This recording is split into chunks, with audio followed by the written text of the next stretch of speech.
Hello everyone, welcome to all. कल हमने discuss किया था chemical reaction and equation part one, जिसमें हमने टाइप ऑफ रिएक्शंस देखे थे। जिसमें फर्स्ट रिएक्शन हमारी कॉम्बिनेशन रिएक्शन थी, जिसमें हमने पढ़ा था कि कॉम्बिनेशन मीन्स जब हम कंबाइन करते हैं दो या दो से ज़्यादा सब्सटेंसेस को and we get one product. Then we have discussed about displacement reaction, then decomposition reaction. तो हमने तीन रिएक्शन इसमें कंप्लीट कर ली थी। तो आज हम स्टार्ट करेंगे इसकी नेक्स्ट रिएक्शन प्लस कुछ competency based questions. Competency based questions का मतलब ये है कि जो केस स्टडी बेस्ड क्वेश्चंस हैं, हमने देखा है जो सीबीएसई का नया पैटर्न आया है ना, उसमें कुछ पोर्शन हमारा कॉम्पिटेंसी बेस्ड क्वेश्चंस का आता है। और आपको अगर पता है तो सीबीएसई ने, एनसीईआरटी ने कुछ क्वेश्चन की बुकलेट रिलीज की है। तो हम चैप्टर वाइज वो सीपीएफ की जो कॉम्पिटेंसी फोकस क्वेश्चंस हैं वो भी डिस्कस करेंगे। तो आज करते हैं स्टार्ट इसको। और इसमें एक और चीज कि आज मैं अपना टेलीग्राम ग्रुप का एक लिंक भी आपके साथ शेयर करूंगी। जो भी नोट्स होंगे इसके वो सारे मैं उस चैनल पे भेज दूंगी कि आप बार बार भी आपको अगर देखने हो तो आप वो नोट्स वहां से भी कॉपी कर सकते हो। और उस चैनल में अगर कोई डाउट है आपके तो आप वो डाउट यहाँ पोस्ट कर सकते हो। तो उनके आंसर्स के लिए भी मैं पूरी कोशिश करूंगी कि आपके जो डाउट्स हैं उनको सॉल्व कर पाए। स्टार्ट करते हैं आज का काम, आइए। और यस, स्टार्ट करने से पहले वही क्या लेकर आना है आपने, PPF, pen paper and focus. Let's start. Topic हम स्टार्ट कर रहे हैं बच्चे, केमिकल रिएक्शन इक्वेशन का ही डबल डिस्प्लेसमेंट रिएक्शन। तो जो हमारी नेक्स्ट रिएक्शन है वो है हमारी double displacement. Double displacement, double displacement reaction.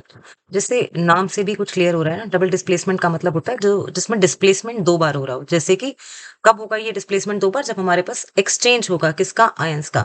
तो इसको हम डिफाइन भी करेंगे, क्या लिखेंगे, व्हेन देयर इज एक्सचेंज, एक second, yes, when there is exchange of ion occurs, exchange of ions occurs.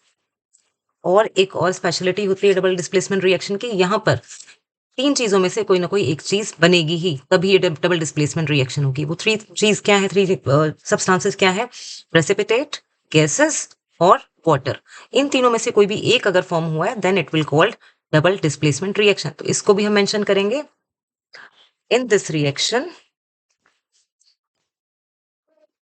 Any precipitate, अभी मैं बताऊंगी प्रेसिपिटेट भी क्या है। एनी प्रेसिपिटेट और अ गैस और एनी और a water will form, or water will form।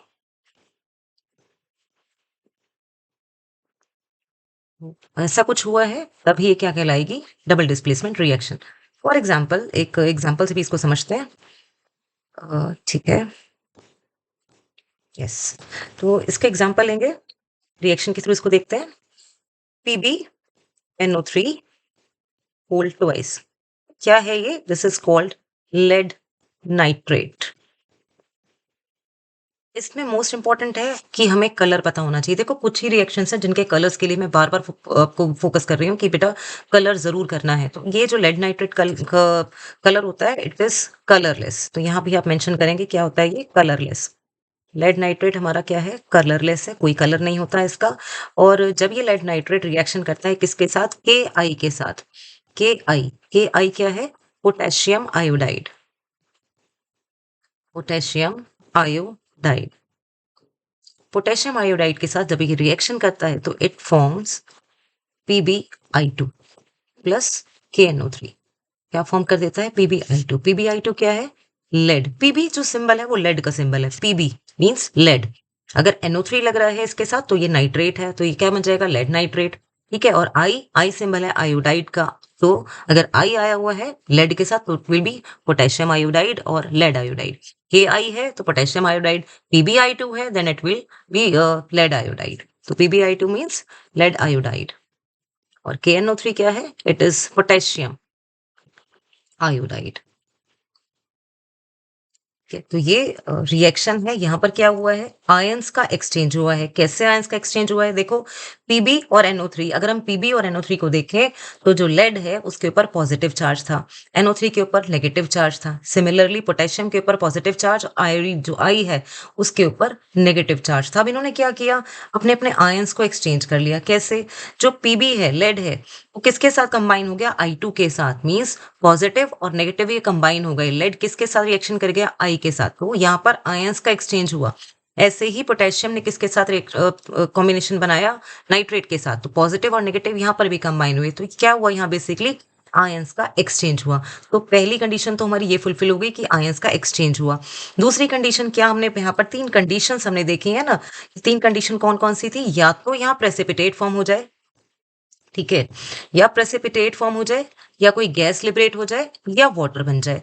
तो यहाँ क्या बनता है, इट इज PbI2। यहाँ पर मैं मार्क कर रही हूँ डाउनवर्ड एरो। डाउनवर्ड एरो बताता है कि ये क्या है, प्रेसिपिटेट है, और इसका कलर भी क्या है, येलो कलर है। तो येलो पीपीटी, पीपीटी का मतलब प्रेसिपिटेट। तो यहाँ क्या फॉर्म हो गया, प्रेसिपिटेट। दोनों चीजें हो गई, आयंस का एक्सचेंज भी हो गया प्लस एक प्रेसिपिटेट भी फॉर्म हो गया। तो ये कौन सी रिएक्शन हो गई, डबल डिस्प्लेसमेंट रिएक्शन। अब बार बार जो वर्ड मैं यूज कर रही हूँ प्रेसिपिटेट, ये है क्या प्रेसिपिटेट, तो मेंशन करेंगे प्रेसिपिटेट, मेंशन करेंगे प्रेसिपिटेट। प्रेसिपिटेट क्या होता है कि किसी भी जब सब्सटेंसेस को हमने कंबाइन किया ना, तो कोई भी सॉलिड इनसॉल्युबल सब्सटेंस फॉर्म हो जाता है। कोई भी हमने सब्सटेंस कंबाइन किए टेस्ट ट्यूब में, और एक सॉलिड सब्सटेंस, एक सॉलिड रेजिड्यू नीचे बच जाता है जो आगे डिसॉल्व नहीं होता, ठीक है, उसको हम बोलते हैं प्रेसिपिटेट। तो प्रेसिपिटेट क्या है, solid form, any solid substance formed on mixing of two substance, on mixing of two substance, तो उसको हम क्या बोलते हैं, प्रेसिपिटेट। तो यहाँ हमने क्या देखा कि प्रेसिपिटेट फॉर्म हो गया। एक सॉल्यूशन भी कैसा था, पहले हमारा कलरलेस था और बाद में कैसा हो गया, येलो कलर का हो गया। यहाँ पर जो कलरलेस है ये क्या है, लेड नाइट्रेट। पोटेशियम आयोडाइड भी कलरलेस होता है, ठीक है, और जो पोटेशियम नाइट्रेट बनेगा, पोटेशियम नाइट्रेट भी हमारा कलरलेस होता है। तो यहाँ पर जो येलो प्रेसिपिटेट बन रहा है वो किसका है, PbI2। और ये मोस्ट इंपॉर्टेंट है, इसका कलर बहुत बार पूछा गया है कि जो प्रेसिपिटेट बन रहा है वो कौन सा प्रेसिपिटेट है। तो आप ये ध्यान रखेंगे, ये जो प्रेसिपिटेट है वो हमारा इसका लेड आयोडाइड का प्रेसिपिटेट है। ये लेड आयोडाइड का प्रेसिपिटेट है, बहुत इंपॉर्टेंट है ये रिएक्शन। आई होप कि यहाँ तक आपको समझ में आ गया होगा। इसके साथ मैं सिंपल उतनी ही रिएक्शंस यहाँ पर करा रही हूँ जो इंपॉर्टेंट रिएक्शन है। जो फर्स्ट रिएक्शन थी इंपॉर्टेंट, वो लेड नाइट्रेट की रिएक्शन थी। एक और रिएक्शन है जो इंपॉर्टेंट है, डबल डिस्प्लेसमेंट की ही रिएक्शन है। वो रिएक्शन है बेरियम क्लोराइड की, क्योंकि ये भी पूछा जाता है प्रेसिपिटेट। तो BaCl2 की रिएक्शन है किसके साथ, Na2SO4 के साथ। क्या फॉर्म हो जाएगा, it will form NaCl plus BaSO4, NaCl plus BaSO4। यहाँ पर भी आप इसको इसके नाम लिखेंगे, क्या है ये BaCl2, it is barium chloride. Symbol आपको 9th में आपने किए होंगे, नहीं भी किए तो कुछ इंपॉर्टेंट आप कर लो।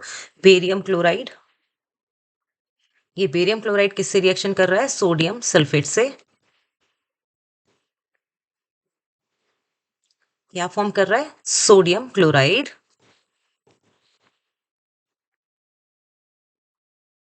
और दिस इज बेरियम सल्फेट। और ये जो बेरियम सल्फेट है इट इज वाइट PPP। यहां पर हम मार्क कर देंगे एक डाउनवर्ड एरो, क्योंकि ये जो डाउनवर्ड एरो है ये हमें बताता है कि ये क्या है, एक इनसॉल्युबल सॉलिड है। That means it is a precipitate. तो ये दो रिएक्शन थी किसकी, डबल डिस्प्लेसमेंट की, मोस्ट इंपॉर्टेंट रिएक्शन है। नेक्स्ट रिएक्शन पर चलते हैं। नेक्स्ट रिएक्शन है हमारी redox. Redox reaction, redox means, red means reduction, ox means oxidation. So where reduction and oxidation both take place, both takes place, this is called redox reaction. अब reduction क्या है, oxidation क्या है, एक बार ये भी समझते हैं। चलिए पहले समझते हैं ऑक्सीडेशन। ऑक्सीडेशन, ये ऑक्सीडेशन क्या होता है? ऑक्सीडेशन का मतलब when there is gain of oxygen, oxygen का ऐड हो जाना या ऑक्सीजन गेन हो जाती है जब जुड़ जाती है, या फिर हाइड्रोजन का रिमूवल, है ना, या loss of hydrogen you can say. दो चीजें। Third is loss of electrons. अगर इन तीनों में से कोई भी एक कंडीशन सेटिस्फाइड होती है तो उसको हम बोलते हैं ऑक्सीडेशन। तो क्या कंडीशन है? In which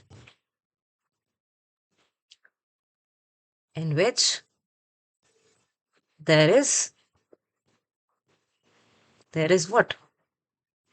First one is gain of oxygen, oxygen add हो जाए।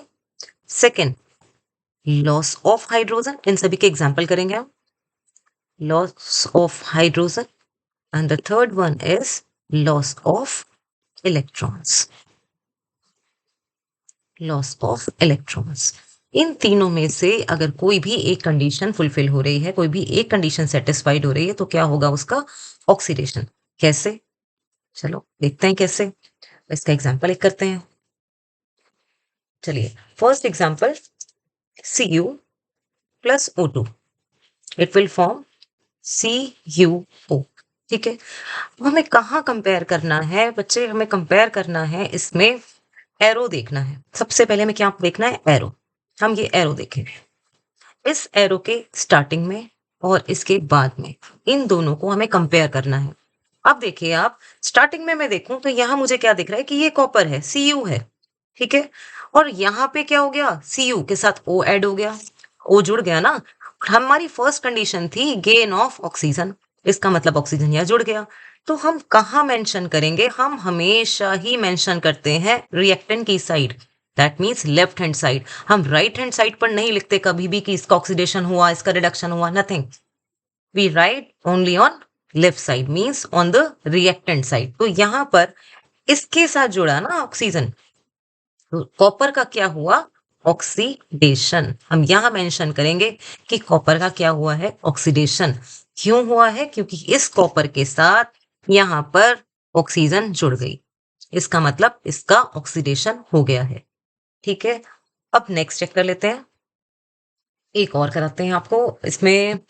चलिए second example, this is first one, let's okay second example. चलिए सेकेंड एग्जाम्पल देखते हैं। सेकेंड एग्जाम्पल में हम करते हैं Fe प्लस S, ये क्या कंबाइन करके बना रहे हैं? FeS। अब आप कहेंगे इसमें तो ना ऑक्सीजन है ना हाइड्रोजन है, हमें कैसे पता चलेगा क्या हुआ? तो इसमें ऐसे पता चलेगा, हमने क्या पढ़ा थर्ड कंडीशन, कि लॉस ऑफ इलेक्ट्रॉन्स होता है। अगर आप Fe के पास देखें तो इसका ऑक्टेट कंप्लीट है, ये फ्री स्टेट में है, इसका मतलब कितना है इसके पास? अभी 0 है। S के पास भी कितना है? यहाँ पर इनिशियली 0 है, ठीक है। और यहाँ जो बना है ये बना है FeS। अगर हम FeS देखें तो Fe के ऊपर कितना चार्ज है? +2, और इसके पास कितना है? -2। आपको अगर याद हो ये 9th क्लास का टॉपिक, जहाँ पर हम लिखते थे ना ये वैलेंसी, इसका हमने इंटरचेंज किया। नाउ इट इज Fe2S2, दोनों सेम है, हमने कट कर दिया and it is now FeS। तो ये वही वाला कॉन्सेप्ट है। तो यहाँ पर आप देखो, Fe के पास यहाँ लेफ्ट साइड जब रिएक्टेंट साइड में था तो 0 थे, लेकिन यहाँ आके कितना हो गया? +2। +2 का क्या मतलब है? कि इसने 2 इलेक्ट्रॉन लूज कर दिए हैं, ठीक है, 2 इलेक्ट्रॉन लूज कर दिए हैं। और यही हमने अपनी थर्ड कंडीशन पढ़ी थी, that loss of electron is also called oxidation. इसका मतलब यहाँ हम क्या मेंशन कर सकते हैं कि भाई इसका इसका क्या हुआ है? आयरन का ऑक्सीडेशन। क्यों हुआ है? समझ में आया? क्योंकि +2 आया। +2 का मतलब इसने 2 इलेक्ट्रॉन डोनेट कर दिए हैं। अब अगर सल्फर की इसकी बात करें तो यहाँ पर क्या आ गया है? -2। यहाँ क्या आया? -2। इसका मतलब इसने 2 इलेक्ट्रॉन रिसीव किए हैं, गेन ऑफ 2 इलेक्ट्रॉन हुआ है। तो इसका क्या हुआ है यहाँ पर? रिडक्शन। अब यहाँ पर रिडक्शन भी एक बार समझते हैं कि रिडक्शन भी क्या है। आई होप कि ऑक्सीडेशन आपको समझ में आ गया होगा। दोबारा एक बार रिवाइज कराती हूँ मैं इसको आपको, ऑक्सीडेशन को। ऑक्सीडेशन मतलब when there is any gain of oxygen और लॉस ऑफ हाइड्रोजन और लॉस ऑफ इलेक्ट्रॉन्स, अगर ये तीनों में से कोई भी कंडीशन अप्लाई हो रही तो ये क्या होगा? ऑक्सीडेशन। जैसे यहाँ हमने देखा Cu प्लस O2, नेक्स्ट क्या बन गया? CuO, copper oxide. अब यहाँ लेफ्ट हैंड साइड पे क्या था, सिर्फ Cu था, लेकिन यहाँ जब फॉर्म हुआ, प्रोडक्ट बना, तो उसमें क्या ऐड हो गया, oxygen, and addition of oxygen is called oxidation. इसका मतलब कॉपर का क्या हुआ है, ऑक्सीडेशन हुआ है। सिमिलरली Fe और S में अगर देखें तो Fe फ्री स्टेट में है, इसका मतलब जीरो है इसके पास जो इलेक्ट्रॉन है आउटर शेल में, ऑक्टेट कंप्लीट है। तो इसने क्या किया, FeS के साथ जब कंपाउंड बनाया तो +2 मींस अपने 2 इलेक्ट्रॉन को डोनेट कर दिया। 2 इलेक्ट्रॉन डोनेट का मतलब लॉस ऑफ इलेक्ट्रॉन हो गया, इसीलिए क्या है, ये ऑक्सीडेशन हुआ। अब नेक्स्ट समझते हैं। नेक्स्ट है हमारी reaction reduction. Next is reduction. चलिए, बिल्कुल ऑक्सीडेशन का जस्ट ऑपोजिट है रिडक्शन, कुछ भी चेंज नहीं है, just opposite. In this reaction, क्या होगा, वहां पर क्या हुआ था, गेन ऑफ ऑक्सीजन, यहाँ क्या हो जाएगा, लॉस ऑफ ऑक्सीजन, है ना, लॉस ऑफ ऑक्सीजन। और क्या हो जाएगा, वहां लॉस ऑफ हाइड्रोजन था, या गेन ऑफ हाइड्रोजन हो जाएगा, गेन ऑफ हाइड्रोजन। वहां क्या हुआ था, लॉस ऑफ इलेक्ट्रॉन था, यहाँ क्या हो जाएगा, gain of electrons. Just opposite, बिल्कुल एकदम एक दूसरे के ऑपोजिट है ये रिडक्शन और ऑक्सीडेशन। इसके भी एग्जांपल्स देख लेते हैं। चलिए, तो इसके एग्जांपल देखते हैं। अभी इसके एग्जांपल में हमने क्या किया, जैसे चलो ये देखते हैं, CuO प्लस H2 क्या बन जाएगा, Cu प्लस H2। अब ध्यान से समझना, इसमें बहुत अच्छे से आपको पूरी चीज क्लियर हो जाएगी। चलिए, चेंज नहीं हुआ कलर, चलिए। अब यहाँ देखो बच्चे, ये है CuO, एरो के बाद क्या रह गया, Cu। इसका मतलब जो ऑक्सीजन इनिशियली थी इसके साथ ऐड, वो क्या हो गई, रिमूव हो गई। तो ऑक्सीजन का रिमूव होना, दैट मीन्स लॉस हो जाना। कॉपर ऑक्साइड का क्या हुआ है, रिडक्शन। ठीक है, इसका क्या हुआ, रिडक्शन। हम लेफ्ट साइड लिखेंगे, राइट साइड कभी नहीं लिखेंगे। अब नेक्स्ट चलिए, H2 में चेक करते हैं। H2 देखो, H2 यहाँ अकेला है, यहाँ उसके साथ क्या आ गया, ऑक्सीजन। यहाँ पर क्या हो गया, गेन ऑफ ऑक्सीजन, तो इसका क्या हुआ, ऑक्सीडेशन। ठीक है, इसका क्या हो गया, ऑक्सीडेशन। तो ये दोनों चीजें जब आ गई एक ही इक्वेशन में, अगर रिडक्शन भी आ गया, ऑक्सीडेशन भी आ गया, तो ये कौन सी रिएक्शन हो गई हमारी, रिडॉक्स। रिडॉक्स का मतलब वही जिसमें ऑक्सीडेशन भी हो जाता है और रिडक्शन भी। आई होप कि इतना आपको समझ में आ गया होगा, कंफ्यूजन नहीं हुई होगी। अगर फिर भी आपको कोई डाउट आते हैं तो आप यहाँ पर कमेंट कर दीजिए, पोस्ट कर दीजिए, मैं कोशिश करूंगी इनके रिप्लाई करने के लिए। चलिए, नेक्स्ट हमारे पास जो और इसी से कनेक्टेड, इसी से जुड़ा हुआ कुछ और भी टॉपिक है, वो है हमारे agents. Agents means oxidising agent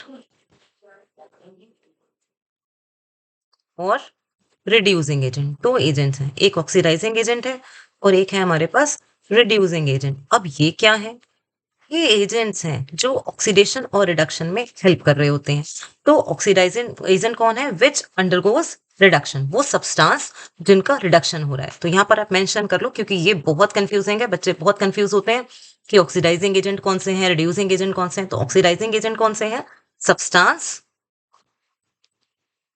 substances which undergoes reduction। इसका मतलब क्या है कि जिनका रिडक्शन हो रहा है उनको हम कहते हैं ऑक्सीडाइजिंग एजेंट। और रिड्यूसिंग एजेंट क्या होंगे फिर, दैट सब्सटेंसेस which, यस बिल्कुल ठीक बोल रहे हैं आप सारे, which undergoes ऑक्सीडेशन। अब आप धीरे धीरे समझ रहे हो, मैं ऐसी उम्मीद कर रही हूँ। तो जिनका ऑक्सीडेशन हो रहा है वो रिड्यूसिंग एजेंट, और जिनका रिडक्शन हुआ है वो ऑक्सीडाइजिंग एजेंट। मतलब क्या कह सकते हैं कि भाई ये दोनों एक दूसरे के ऑपोजिट हैं। एक मिनट, चलिए। अब देखो यहाँ पर इसी इक्वेशन में चेक करते हैं, इसमें से आपने बताना है कि ऑक्सीडाइजिंग एजेंट कौन से हैं और रिड्यूसिंग एजेंट कौन से हैं। तो यहाँ देखो, ये क्या है, कॉपर ऑक्साइड क्या हुआ, हमने पढ़ा, इसका अभी रिडक्शन हुआ है। तो जिसका रिडक्शन हुआ है वो क्या होगा, ऑक्सीडाइजिंग एजेंट। वो क्या होगा, ऑक्सीडाइजिंग एजेंट। और जिसका ऑक्सीडेशन हुआ है वो क्या होगा फिर, इट इज रिड्यूसिंग एजेंट। ठीक है, ये क्या होंगे, रिड्यूसिंग एजेंट। तो इस तरह से हम ये टॉपिक को कंप्लीट करते हैं। ये ध्यान रखना, बच्चे सबसे बड़ी गलती करते हैं कि वो प्रोडक्ट की साइड पे, मींस राइट हैंड साइड पे एरो के बाद मेंशन करके आ जाते हैं कि किसका ऑक्सीडेशन हुआ, किसका रिडक्शन हुआ। कभी नहीं करना है। Always we have to write always in a left side, means on the side of reactants only, right. So ये टॉपिक यहाँ पर कंप्लीट हुआ। और हमारी जितनी भी टाइप ऑफ केमिकल रिएक्शंस थी वो केमिकल रिएक्शन यहाँ पर कंप्लीट हो गई हैं। अब इसके बाद हमें और जो एक क्वेश्चन बहुत बार रिपीट हो रहा है वो क्वेश्चन हर बच्चा बहुत अच्छे से करेगा, वो होती है हमारी कैरेक्टरिस्टिक्स ऑफ केमिकल रिएक्शन। चलिए नोट करिए इसको भी, आज स्पीड से करता है, इसको कंप्लीट करेंगे चैप्टर को। कैरेक्टरिस्टिक्स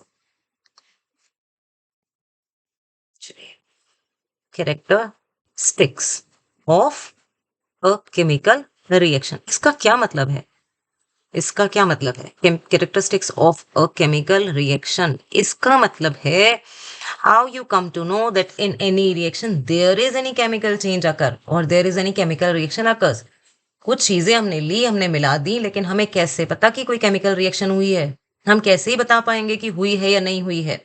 ये क्वेश्चन बार बार रिपीट हो रहा है, आप एक बार प्रीवियस ईयर उठाकर देखेंगे तो आप देख पाएंगे कि बहुत बार रिपीट हुआ है। तो इसको मोस्ट इंपॉर्टेंट आप मार्क कर लीजिए कि ये बहुत बहुत इंपॉर्टेंट है। अब हमें कैसे पता? हमें ऐसे पता क्योंकि कुछ प्रॉपर्टीज हैं, कुछ कंडीशंस हैं, उनमें से अगर वो कुछ भी अगर फुलफिल हो रहा है तो इसका मतलब केमिकल रिएक्शन हुई है। दोबारा सुनो, कुछ कंडीशंस हैं, अगर उनमें से कोई भी कंडीशन सेटिस्फाइड हो रही है that means that any chemical reaction occurs. अब वो कंडीशन क्या है? कंडीशंस के देखो, एक और चीज ध्यान देना, जब भी ऐसा टॉपिक आएगा हम जो भी कंडीशंस हैं वो बताएंगे और उनको एक एक लाइन में एक्सप्लेन करेंगे, प्लस एक एग्जाम्पल इक्वेशन लिखेंगे, उसके तब फुल मार्क्स मिलते हैं। क्योंकि जो मार्किंग स्कीम होती है उसके अकॉर्डिंग आप काम करेंगे तो ही आपको मार्क्स मिलेंगे। बच्चे क्या करके आते हैं, हेडिंग लिखी, इक्वेशन लिखी एंड दैट्स इट, उनको लगता है इक्वेशन लिख दिया इसका मतलब डन। नहीं, आप इक्वेशन लिखो, उसको एक लाइन में एक्सप्लेन करो, तब वो जाकर जो मार्किंग के अकॉर्डिंग मार्क्स मिलते हैं वो कंप्लीट हो जाते हैं। कैसे? अब कैरेक्टरिस्टिक्स क्या है किसी केमिकल रिएक्शन की? देखो, केमिकल रिएक्शन कब होगी, उसकी कुछ प्रॉपर्टीज हैं। क्या है फर्स्ट प्रॉपर्टी? या तो उसमें कोई कलर चेंज हो जाए, ठीक है, या कोई स्टेट चेंज हो जाए। स्टेट मतलब सॉलिड लिक्विड गैसेस, है ना? तो ऐसा कुछ स्टेट चेंज हो जाए, कलर चेंज हो जाए, टेम्परेचर चेंज हो जाए। कभी कभी हम किसी चीज को हीट दे रहे होते हैं, इसका मतलब हम उसको गर्म कर रहे हैं। कभी कभी कुछ चीज बनने के बाद उसका टेम्परेचर चेंज हो जाता है, तो कलर चेंज हो जाए, स्टेट चेंज हो जाए, टेम्परेचर चेंज हो जाए, कोई गैस लिबरेट हो जाए, है ना, कोई गैस निकल जाए, तब भी हम मान लेंगे कि हाँ भाई केमिकल रिएक्शन तो हुई है। या फिर प्रेसिपिटेट बन जाए, तब भी हम क्या बोलेंगे, हाँ केमिकल रिएक्शन हुई है। तो यही इसकी कंडीशंस हैं, यही इसकी प्रॉपर्टीज हैं। फर्स्ट प्रॉपर्टी लिखते हैं, सबसे पहले हमारी क्या है, change in colour. Change in colour, ठीक है। चेंज इन कलर में हम यहाँ मेंशन करेंगे, जो मैं आपको एक्सप्लेन करने के लिए बोल रही हूँ ना, एक सिंपल सी लाइन हमें एक्सप्लेनेशन में भी देनी है। क्या देंगे? Reaction in which there is any change of colour occurs. अब आपको बहुत अच्छी तरह पता है कि इसमें कौन सी रिएक्शन आएगी, क्योंकि हम कर चुके हैं चेंज कलर की। अब मैं यहाँ पर जितनी भी रिएक्शन आपको लिखवाऊंगी वो सब वही रिएक्शन होंगी जो हम ऑलरेडी कर चुके हैं, ठीक है। कौन सी रिएक्शन आप लिख सकते हो? आप ध्यान दो, सोचो आपने कौन सी रिएक्शन करी थी जिसमें कलर चेंज हुआ था, है ना? हमने बहुत सारी रिएक्शन की है, जैसे लेड नाइट्रेट वाली अभी हमने की है। एक सिंपल सी रिएक्शन अगर आपको ध्यान है ना तो हम इसमें मेंशन कर सकते हैं, कौन सी, FeSO4 वाली। देखो Fe, एक मिनट, देखो Fe प्लस CuSO4 की, चलो ये कर लेते हैं। इसमें क्या हुआ, Fe ने रिएक्शन किसके साथ की, SO4 के साथ, कॉपर अलग हो गया। अब इसका कलर क्या था, आपने यहाँ पर जब आप मेंशन कर रहे हैं ना बेटा चेंज इन कलर, तो यहाँ बताएंगे कि कलर पहले क्या था और बाद में क्या हो गया। पहले कलर क्या था, कॉपर सल्फेट सोल्यूशन का कलर होता है ब्लू, और बाद में इसका कलर कैसा हो गया, ग्रीन। तो क्या हुआ, यहाँ पर चेंज इन कलर हो गया, है ना? सेकंड पढ़ते हैं, चलो सेकंड हमारी क्या है, चेंज इन स्टेट कर लो। Change in state, change in state. अब ये मत करना कि दिल्ली चंडीगढ़ चेंज हो गई है स्टेट। चेंज इन स्टेट का मतलब सॉलिड लिक्विड या गैसेस, इस टाइप से कुछ चेंज हो गया। तो यहां पर भी आप मेंशन करो एक लाइन में, reaction in which there is any change in state that is, ये I.E होता है, that is solid comma liquid और गैसेस। देखो कैसे, इसकी भी रिएक्शन हमने की थी, अगर ध्यान है तो बताओ। यस करेक्ट, जो भी आप बता रहे हैं कि हमने लिया था वाटर, वाटर को क्या प्रोवाइड किया था, इलेक्ट्रिसिटी, ये क्या थी? वाटर लिक्विड स्टेट में था, उसके बाद इलेक्ट्रिसिटी, ठीक है, क्या बन गया? H2 plus O2। ये दोनों क्या है? गैसेस हैं। गैसेस के लिए हम एरो ऊपर की तरफ लगाते हैं, अपवर्ड डायरेक्शन में, जिसका मतलब there is liberation of gas. और अगर प्रेसिपिटेट है तो विल पुट डाउनवर्ड एरो। यहाँ पर ये क्या बन गया है? हमारा गैस। ये भी क्या है? गैस। तो क्या हुआ यहाँ पर? स्टेट चेंज हो गई। Then change in temperature, third हम मेंशन कर सकते हैं। चलिए, थर्ड प्रॉपर्टी क्या है? ये 5 नंबर का क्वेश्चन आ रहा है, आप एक बार चेक करना प्रीवियस ईयर उठाकर। चेंज इन टेम्परेचर, तो हर बच्चा ये क्वेश्चन बहुत अच्छे से प्रैक्टिस करके जाएगा। चेंज इन टेम्परेचर, टेम्परेचर में आप बताएंगे reaction in which there is any change in temperature. Reaction in which there is any change in temperature. आप ही बताओ, टेम्परेचर के चेंज में हम क्या कर सकते हैं? है ना, टेम्परेचर जब हमने चेंज किया हो, टेम्परेचर चेंज में आप ये कर सकते हो, हीट का बता दो कि हमने हीट दिया, किसी सब्सटेंस को हम गर्म कर रहे हैं, तो बाद में रिएक्शंस में उसका जो टेम्परेचर है वो कम या ज्यादा हो गया। जैसे देखो, चेंज इन टेम्परेचर, और इसी को आप लिख सकते हैं एक और पॉइंट, दोनों चीजें सेम हो जाएंगी। चेंज इन टेम्परेचर हो, और एक और इसको फोर्थ पॉइंट बनाकर आप मेंशन कर लेंगे, इवोल्यूशन ऑफ गैस। चलो इसको अलग से लिखवाएंगे, छोड़ो, यहीं पर इतना लिख पाते हैं पहले। चेंज इन टेम्परेचर में हम कर सकते हैं FeSO4 की रिएक्शन। FeSO4 हमने लिया, इसको हम गर्म कर रहे हैं, हमने हीट करना शुरू कर दिया, तो क्या बन गया? Fe2O3 plus SO2 plus SO3। यहाँ पर क्या हुआ? स्टार्टिंग में हमने इसको गर्म करना शुरू किया तो टेम्परेचर चेंज हुआ, और जो प्रोडक्ट बने उनका टेम्परेचर प्रीवियस टेम्परेचर से अलग था, तो यहाँ क्या हुआ? चेंज इन टेम्परेचर हुआ। नेक्स्ट करते हैं, नेक्स्ट हो जाएगा हमारा fourth point, evolution of gas. Evolution of gas, या रिलीज ऑफ गैस, या लिबरेशन ऑफ गैस, ठीक है। ये कहाँ? अब यहाँ पे हमने कौन सी इक्वेशन किया था? आप लिखो यहाँ पर, इसको पहले एक्सप्लेन करो। Reaction in which there is, in which there is any there is release of any gas, there is release of any gas। कैसे? याद करो, हमने की अभी इक्वेशन। मैं इसीलिए बार बार बोल रही हूँ कि बेटा मैंने सारी वही इक्वेशन लिखवाई हैं बार बार, जो हम ऑलरेडी कर चुके हैं। जैसे हमने किया था ना, Zn की रिएक्शन की थी, Zn प्लस H2SO4 क्या फॉर्म होगा? ZnSO4 फॉर्म हो जाएगा, और हाइड्रोजन गैस लिबरेट हो जाएगी। तो इसका मतलब क्या है? ये भी एक प्रॉपर्टी है केमिकल रिएक्शन की, क्योंकि केमिकल रिएक्शन में यही चीजें हैं कि कैसे हम बता पाए कि कहीं पर भी केमिकल रिएक्शन हुई है। अब एक लास्ट और है इसका, वो क्या है? वो है हमारा formation of precipitate. Next 5 is formation of precipitate. Formation of precipitate, formation of precipitate में क्या है?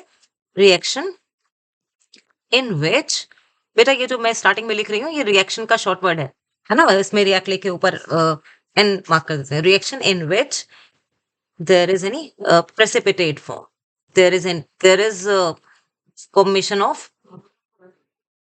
there is formation of any precipitate, precipitate, ठीक है भाई। राइटिंग थोड़ी इंप्रूव करने की कोशिश कर रही हूँ, क्योंकि ये फर्स्ट टाइम ही बना रही हूँ मैं, आप लोगों के कहने पर कुछ तो कोशिश करना, धीरे धीरे मैं भी कोशिश कर रही हूँ कि ये थोड़ी सी बेटर हो जाए। I am also trying hard, तो थोड़ा सा मैनेज कर लेना। चलिए, तो प्रेसिपिटेट, हमने जितनी सारी रिएक्शंस की है ना प्रेसिपिटेट की, उसमें से आप कोई भी रिएक्शन प्रेसिपिटेट की यहाँ पर मेंशन कर सकते हो। फॉर एग्जांपल देखो, वही वाली reaction PbNO3 whole twice lead nitrate की प्लस Ki पोटेशियम आयोडाइड के साथ हमने किया, क्या बन गया? PbI2 प्लस KNO3, ठीक है। तो ये PbI2 क्या है? हमारा प्रेसिपिटेट। कौन सा प्रेसिपिटेट है? येलो PPT, है ना, येलो प्रेसिपिटेट। तो यहां तक हमने क्या पढ़ा? ये हमने पढ़ा बेटा कैरेक्टरिस्टिक्स। किसकी कैरेक्टरिस्टिक्स हैं ये? किसी भी केमिकल रिएक्शन की, कि हमें कैसे पता कि कहीं पर भी कोई भी केमिकल रिएक्शन हुई है। तो कैसे पता लगेगा? या तो चेंज हो जाए उसके कलर का, या तो उसकी स्टेट चेंज हो जाए, या टेम्परेचर चेंज हो जाए, कोई गैस का इवोल्यूशन हो जाए, या कोई प्रेसिपिटेट बन जाए। तो इनमें से अगर कोई भी एक भी चीज हो रही है, दो हो या ज्यादा हो, दैट डजंट मैटर, वो तो बहुत ही अच्छी बात है, चलो हो रही है, हम तो कंफर्म हो गए, बट अगर एक भी हो रही है, इसका मतलब वहां पर केमिकल रिएक्शन हुई है। ये 5 पॉइंट है, पांचों इक्वेशन है, 5 नंबर का ही क्वेश्चन आता है, तो 5 बार इसको प्लीज याद से लिख लेना। लिख लिख के प्रैक्टिस करोगे तभी आप कर पाओगे, क्योंकि यही प्रॉब्लम होती है कि हम पढ़ लेते हैं, हमें समझ में आ गया, हमें बहुत अच्छे से आ गया, लेकिन जब हम एग्जाम में बैठते हैं, पेपर देखते हैं, तो सब गायब, सब के सब ब्लैंक हो जाते हैं, हम ऐसे बैठ जाते हैं कि क्या करें, क्या लिखें। इसके का जो रीजन है, अगर आप मानोगे मेरी बात, तो रीजन सिर्फ लैक ऑफ राइटिंग प्रैक्टिस है। तो अगर आप चाहते हो कि बहुत अच्छे से कर लो, तो बच्चे राइटिंग प्रैक्टिस कर लो। चलिए, इसमें नेक्स्ट टॉपिक स्टार्ट करते हैं। नेक्स्ट कुछ दो एक टॉपिक्स रह गए हैं, और कितना हो गया है टाइम भी, मुझे लगता है हाफ एन आवर तो ऑलमोस्ट हो गया है। ठीक है, कोशिश करते हैं, अगर आज ये टॉपिक तो कंप्लीट कर दूंगी मैं। मेन मुझे आज कराना थे आपको कॉम्पिटेंसी बेस्ड, अगर नहीं भी हो पाते तो उसके मैं अलग से एक वीडियो भेज दूंगी, बना दूंगी। चलिए, नेक्स्ट हम जो इंपॉर्टेंट टॉपिक कर रहे हैं दूसरा, वो है हमारा बैलेंसिंग। 1 नंबर का क्वेश्चन बैलेंसिंग से आता है, बैलेंसिंग ऑफ इक्वेशन। इसमें एक और चीज जो पूछी जाती है ना, बैलेंसिंग, ये पूछा जाता है कि बैलेंसिंग का जो टॉपिक है, बैलेंसिंग किसके ऊपर बेस्ड है। तो बैलेंसिंग किस लॉ को से लिया है, किस लॉ के ऊपर बेस्ड है, किस लॉ पर डिपेंडेंट। तो बैलेंसिंग किस लॉ के ऊपर बेस्ड है? इट इज बेस्ड ऑन, पता तो आपको सब है, देखो, it is based on law of conservation of mass. Law of conservation of mass. अब ये है क्या law of conservation of mass? Law of conservation of mass क्या है? That is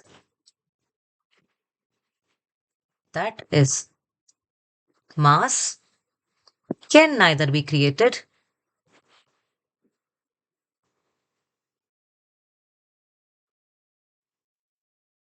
neither be created nor be destroyed। मास ना तो create किया जा सकता है, ना डिस्ट्रॉय किया जा सकता है, ये जितना पहले था उतना ही बाद में रहता है। ठीक है, अब है क्या, इसको हम एग्जाम्पल से भी समझते हैं कि क्या बात है, इसका मीनिंग क्या है। चलिए, एक एग्जाम्पल लेते हैं बैलेंसिंग का, बहुत सिंपल एग्जाम्पल से शुरू करते हैं। Mg+O2 कौन सा है, जरा बताना, ये कहाँ पढ़ी हमने इक्वेशन? ये हमने पढ़ी थी जब हमने पढ़ा था कि मैग्नीशियम रिबन को सैंड पेपर से रब क्यों किया जाता है बिफोर बर्निंग। बताओ आंसर, क्यों रब किया जाता है? To remove layer of oxide. ठीक है, इसीलिए। तो अब यहाँ देखो, इसको हम बैलेंस करना समझते हैं, और बैलेंसिंग के ना कुछ रूल्स होते हैं, वो भी हमें देखने हैं। बट इसमें भी सेम ही है, हमें कंपैरिजन करना है। कंपैरिजन हम किसका करेंगे? एरो का। एरो के पहले और एरो के बाद ही हमें बस कंपैरिजन करना है। अब ये रहा हमारा एरो। एरो के स्टार्टिंग में हम देखते हैं क्या है, mg कितना है। यहाँ कुछ भी नहीं लिखा, इसका मतलब 1 है। यहाँ पर भी देखो कितना है, mg 1 है। इसका मतलब mg दोनों साइड 1 और 1 है, mg बैलेंस हो गया। ठीक है, अब नेक्स्ट चेक करो, O2। O कितना है, 2। यहाँ पर O कितना है, 1। ठीक है, यहाँ O कितना है, 2। यहाँ O कितना है, 1। तो हमें बैलेंस करना पड़ेगा। यहाँ 2 है तो हमें इसको 2 करना पड़ेगा। यहाँ जो रूल देखना है, यहाँ पर जो O को हमें 2 करना है, हम नीचे यहाँ 2 लगा दें? नहीं, हम सबस्क्रिप्ट में कुछ नहीं लगा सकते, नीचे हम कुछ नहीं लगा सकते। तो जो mg के साथ O है, क्या हम उसके बीच में, या हम यहाँ 2 लगा दें? नहीं, हम बीच में भी नहीं लगा सकते। तो रूल क्या है? रूल ये है कि हम केवल और केवल इसके स्टार्टिंग में ही कोई लेटर मेंशन कर सकते हैं। तो हम 2 को कहाँ लगाएंगे? यहाँ स्टार्टिंग में। तो ये हो गया 2। अब ऑक्सीजन कितनी है यहाँ, 2। यहाँ भी कितनी हो गई, 2। लेकिन यहाँ 2 लगाने से ये जो mg था ये भी 2 हो गया, बट यहाँ तो 1 है। फिर हमें इसको भी बैलेंस करना पड़ेगा, यहाँ पर हम 2 मार्क करेंगे। अब क्या हुआ, mg यहाँ पर 2 है, इधर भी 2। ऑक्सीजन यहाँ 2 है, यहाँ पर भी 2 हो गया। Now it is balanced. ठीक है, एक और एग्जांपल लेकर देख लेते हैं। थोड़ा सा टफ ले लेते हैं, चलिए थोड़ा डिफरेंट वाला ले लेते हैं। टफ तो क्या ही है, समझ जाओगे तो कोई भी चीज टफ नहीं रहेगी। FeSO4, ये रिएक्शन मैंने जब कराई थी ना, तब को आपको बोला था कि बेटा इंपॉर्टेंट है, इसको अच्छे से करना है। चलिए, तो Fe2O3 plus SO2 plus SO3, ये रिएक्शन कई बार आई है। और इसी के साथ साथ ना आपको एक लेड नाइट्रेट की रिएक्शन है, उसको भी होमवर्क में करना है। ठीक है, वो मैं आपको होमवर्क में दूंगी, जो टेलीग्राम ग्रुप में मैं भेजूंगी, कुछ होमवर्क के क्वेश्चन भी, तो वो भी आपने करने हैं। चलिए, इसको देखते हैं।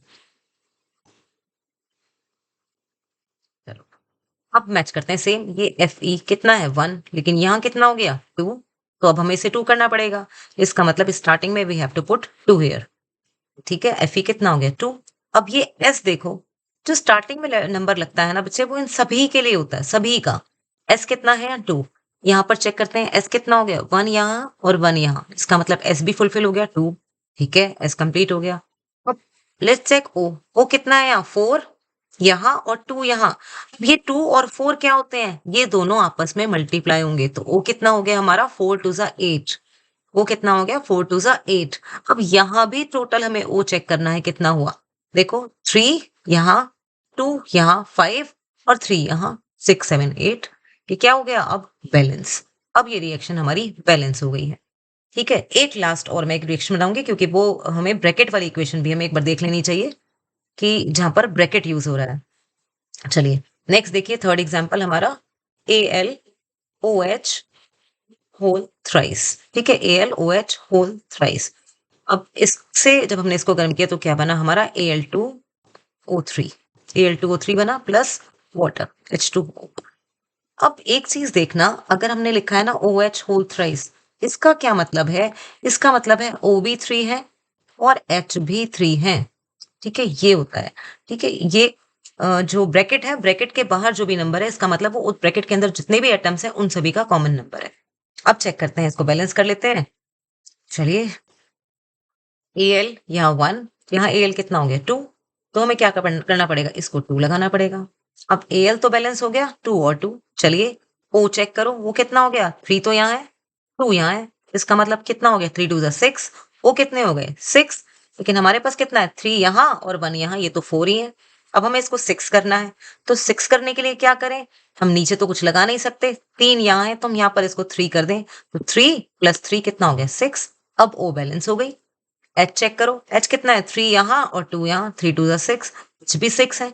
अब यहाँ चेक करो कितना हो गया, यहाँ पर भी H 3 2 6। Now it is balanced. तो ये सारा था हमारा बैलेंसिंग का कंसेप्ट।